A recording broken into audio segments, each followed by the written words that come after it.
அனைவருக்கும் வணக்கம். Danny style போலாமா? சமீபத்துல யுஎஸ்ல உள்ள இல்லீகல் இமிகிரண்ட்ஸ் பத்தி ஒரு ஆர்டிக்கல் படிச்சேன். அத உங்கள்ட்ட ஷேர் பண்ணலான்னு தான் இந்த வீடியோவ பதிவு பண்றேன். இந்த ஆர்டிக்கல்ல என்ன போட்டிருந்துச்சு அப்படின்னா, அமெரிக்கால வாழக்கூடிய ப்ராப்பரான டாக்குமெண்ட்ஸ் இல்லாத இந்தியன்ஸ் எவ்வளோ கஷ்டப்படுறாங்கன்றத பத்தி தான் அதுல எக்ஸ்பிளைன் பண்ணியிருந்தாங்க. சரி, நம்ம இத பத்தி அப்புறம் பார்ப்போம். ட்ரம்ப்ஸ் பிரசிடென்சில இருக்கக்கூடிய அமெரிக்கா, இப்ப இந்த இல்லீகல் இமிகிரேஷன எவ்வளோ சீரியஸா எடுத்திருக்காங்கன்றத பத்தி பார்த்துரலாம். ட்ரம்ப்ஸ் பிரசிடென்சி இந்த இல்லீகல் இமிகிரேஷனுக்கு எகென்ஸ்டா எடுக்கக்கூடிய ஆக்ஷன்ஸ் எல்லாமே அங்க பெரிய பொலிட்டிக்கல் டிபேட்டாவே போயிட்டு இருக்கு. இவங்க என்ன பண்றாங்க அப்படின்னா, இந்த லாட்டின் அமெரிக்கன் கண்ட்ரீஸ்ன்னு சொல்லக்கூடிய கியூபா, ஜமைக்கா, பிரேசில் இது போல கண்ட்ரீஸ்லலாம் இருக்கக்கூடிய மக்கள் அமெரிக்காவுக்கு அதிகமா இல்லீகலா மைக்ரேட் ஆகுறாங்க. அதுபோல இந்தியன்ஸும் இப்ப அதிகமா மைக்ரேட் ஆகுறதா அமெரிக்கன் கவர்மெண்ட் சொல்றாங்க. சரி, நம்ம மக்கள் எப்படி அமெரிக்காவுக்கு போறாங்க? அங்க சில பேர ஏன் இல்லீகல் இமிகிரண்ட்ஸ்ன்னு சொல்றாங்கன்னு நம்ம பார்த்துரலாம். அங்க எதுக்குங்க போறாங்க? அமெரிக்காவுக்கு சுதந்திரம் வாங்கி தர போறாங்க. எல்லாம் காசு சம்பாதிக்க தான். இங்க இருந்து போறவங்க எல்லாருமே H-1Bன்னு சொல்லக்கூடிய ஒர்க் விசால தான் போறாங்க.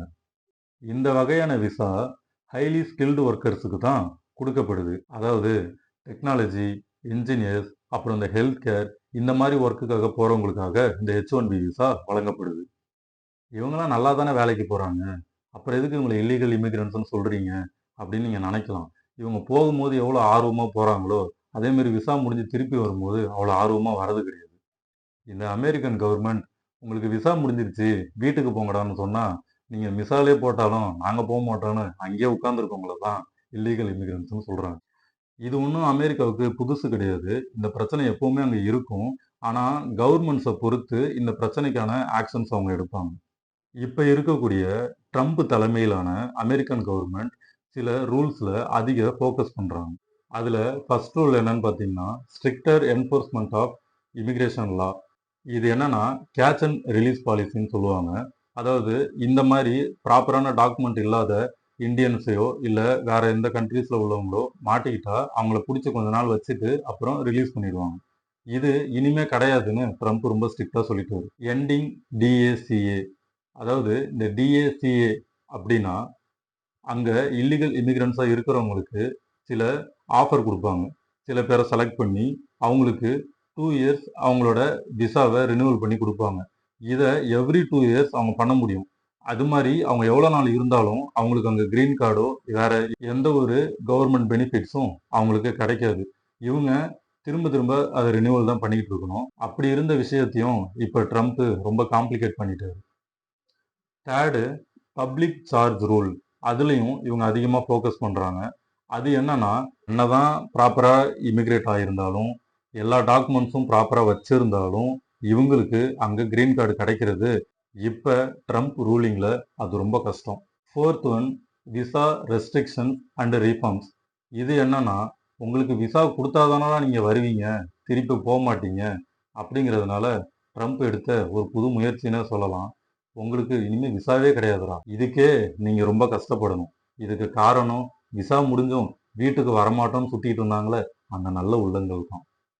Last one travel bans and border security. இத நான் உங்களுக்கு சொல்லும்போதே புரிஞ்சிருக்கும்.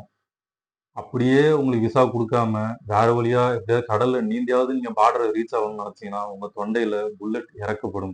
அதுதான் இந்த லாவோட சுருக்கமான கருத்து. சரிங்க. ஏற்கனவே இந்த ஆர்டிக்கல்ல இல்லீகல் இமிகிரண்ட்ஸ் எவ்வளோ கஷ்டப்படுறாங்கன்றத பத்தி போட்டிருந்ததா சொன்னேன். அத பத்தி நம்ம பார்ப்போம். அதாவது இவங்கள்ட்ட ப்ராப்பரான டாக்குமெண்ட்ஸ் இல்லாததுனால, இவங்களால 1 இயர்க்கு மேல ஒரு இடத்துல இருக்கவே முடியாது. இவங்க இடத்த சேஞ்ச் பண்ணிக்கிட்டே இருக்கணும்.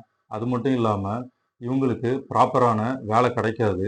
அப்படியே கிடைச்சாலும், அதுல இவங்களுக்கு அதிகப்படியான சம்பளம் எதுவும் தரமாட்டாங்க. இவங்களுக்கு ஏதாவது தெஃப்ட் நடந்துட்டா, இவங்களால போலீஸ் ஸ்டேஷன்ல போய் கம்ப்ளைண்ட் ரெஜிஸ்டர் பண்ண முடியாது. இவங்களுக்கு உடம்பு சரியில்லைன்னா, ஒரு கவர்மெண்ட் ஹாஸ்பிட்டலுக்கு போய் இவங்களால ஒரு ட்ரீட்மெண்ட் பார்க்க முடியாது. அங்க உள்ள இந்தியன் டாக்டர்ஸ தேடி தான் இவங்க போய் ட்ரீட்மெண்ட் பண்ணுவாங்க. இல்லன்னா மெடிக்கல்ஸ்ல ஏதாவது டேப்லெட் வாங்கி போட்டு தான் இவங்க இருக்கணும். அதுவும் இவங்க எல்லாருமே இந்த இந்தியன் கம்யூனிட்டீஸ் வாழ்ற இடத்துல தான் இவங்களும் இருப்பாங்க. அடிக்கடி அங்க ரெய்டு நடக்கும். அந்த டைம்ல இவங்க அங்கங்க போயி இவங்க மறைஞ்சுக்கவும் செய்யணும். இப்படி ஒரு கஷ்டமான சூழ்நிலையில இருந்து தான் அங்கிருந்து இவங்க பணத்த சம்பாரிச்சு, இங்க நம்ம இந்தியால உள்ள அவங்களோட குடும்பங்களுக்கு அந்த பணத்தை கொண்டு போய் சேர்க்குறாங்க. இவங்க மெக்சிகோ வழியா தான் அமெரிக்காவுக்குள்ள நுழையிறாங்க. அப்படி அங்க முடியலன்னா, ஏதோ டன்கி ரூட் அப்படின்னு சொல்றாங்க. ரொம்ப டேஞ்சரஸ் ரூட்டாம். அங்க கிட்டத்தட்ட நம்ம இந்தியன் அமௌண்ட்டுக்கு ரூ. 8,00,000 செலவு பண்ணி தான் அந்த ரூட்ட கிராஸ் பண்றாங்க. இப்படியெல்லாம் போய் தான் இந்த பணத்த அவங்க சம்பாரிக்கிறாங்க. ஸோ நம்ம வீடியோவோட எண்டுக்கு வந்துட்டோம். இது சோக கதையா? இல்ல சோதனை கதையான்னே ஒண்ணும் புரியல. எதுக்காக இவ்வளோ காச செலவு பண்ணி அமெரிக்கால போயி பிச்சை எடுக்கணும்? அதுக்கு நம்ம நாட்டிலேயே போதுமான வசதிகள் எல்லாமே இருக்கு. சம்பாரிக்கிறதுக்கான வாய்ப்புகளும் அதிகமாவே இருக்கு.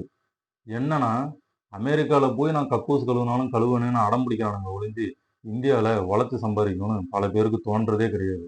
என்ன நாம உழைச்சு, கஷ்டப்பட்டு, டாக்ஸ் கட்டி, இவனுங்களுக்கு ஏர்போர்ட் கட்டி வச்சா, ஒய்யாரமா அதுல ஏறி போயி அமெரிக்காவையும் சேர்த்து கெடுப்பானுங்க. இத ஏன் நான் சொல்றேன்னா, நியாயமா போறவங்களோட பேரும் சேர்த்து தாங்க கெட்டு போகுது. ஒருவேள இந்த வீடியோவ நீங்க கடைசி வரைக்கும் பார்த்திருந்தீங்கன்னா, உங்களுக்கு டானிஸ்டெக் சார்பா மிகப்பெரிய நன்றிய சொல்லிக்கிறேன். உடல் மண்ணுக்கு, உயிர் உப்மாவுக்குன்னு சொல்லி இந்த வீடியோவ முடிக்கிறேன். ஸோ அடுத்த ஒரு நல்ல வீடியோல உங்கள வந்து சந்திக்கிறேன். அதுவரை உங்களிடமிருந்து விடை பெறுவது உங்களில் ஒருவன்.